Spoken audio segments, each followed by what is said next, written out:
தஞ்சை மாணவர்கள் தேசிய அளவிலான தடகள போட்டியில் பங்கேற்பதில் துணைவேந்தரால் ஏற்பட்ட சிக்கல் தீர்ந்தது. சத்தியம் தொலைக்காட்சி செய்தி எதிரொலியால் முடிவுக்கு வந்தது.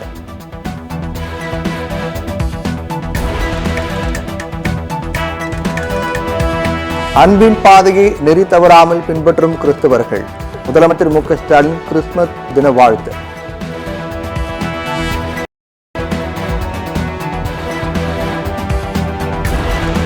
கிறிஸ்துமஸ் பண்டிகை முன்னிட்டு சென்னையில் 8000 போலீஸ் பாதுகாப்பு. அனைத்து தேவாலயங்களுக்கும் சுழற்சி முறையில் பாதுகாப்பு ஏற்பாடு. பெரியாரை உலகமயமாக்கி உலகின் சொத்தாக மாற்றி இருக்கிறோம். பெரியார் ஆய்வு மையத்தை திறந்து வைத்த முதலமைச்சர் ஸ்டாலின் பேச்சு.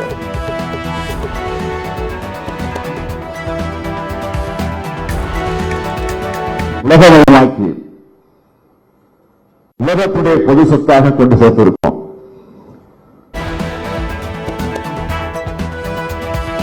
வன்னியர்களுக்கு 10.5 விழுக்காடு இடஒதுக்கீடு கோரி பாமக போராட்டம். காஞ்சிபுரத்தில் நடைபெற்ற ஆர்ப்பாட்டத்தில் அன்புமணி உள்ளிட்ட ஏராளமானோர் முழக்கம்.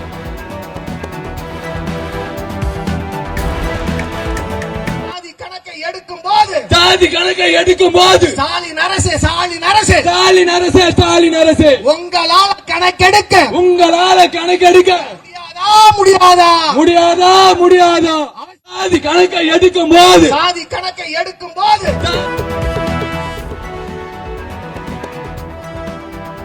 எம்ஜிஆருடன் மோடியை ஒப்பிட்டு பேசிய அண்ணாமலைக்கு அதிமுக கண்டனம். சமூக நீதிக்காக மோடி என்ன செய்தார் என ஜெயக்குமார் கேள்வி.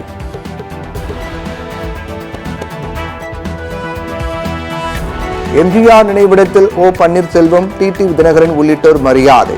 2026 தனது தலைமையில் ஆட்சி அமையும் என சசிகலா நம்பிக்கை.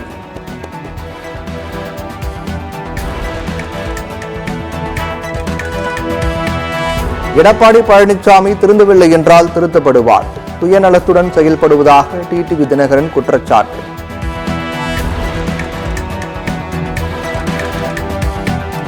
கோவையில் காட்டு யானை, காட்டு பன்றிகளால் மக்காச்சோளம் உள்ளிட்ட பயிர்கள் சேதம்.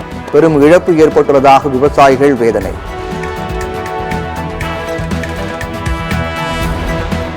பெண் உயிரிழந்த வழக்கில் நடிகர் அல்லு அர்ஜுனிடம் மீண்டும் விசாரணை. ஹைதராபாத் சிக்கடப்பள்ளி காவல் நிலையத்தில் அல்லு அர்ஜுனிடம் கிடுக்குப்பிடி விசாரணை.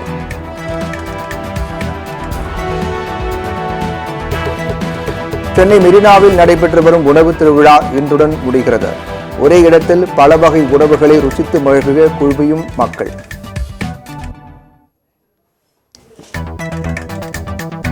எட்டாம் வகுப்பு வரை அனைவரும் தேர்ச்சி முறை தொடர வேண்டும். பாமக நிறுவனர் ராமதாஸ் வலியுறுத்தல்.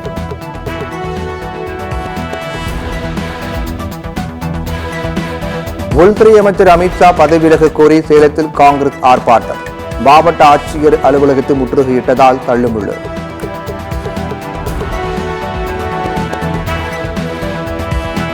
ஹமாஸ் தலைவர் இஸ்மாயில் ஹனியவை கொன்றதை ஒப்புக்கொண்டது இஸ்ரேல். இஸ்ரேல் பாதுகாப்புத்துறை அமைச்சர் ஒப்புதல்.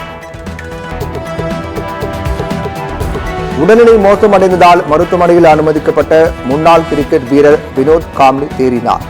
வினோத் காம்ப்ளி உணவு எடுத்துக்கொள்வது தொடர்பான காட்சிகள் வெளியானது.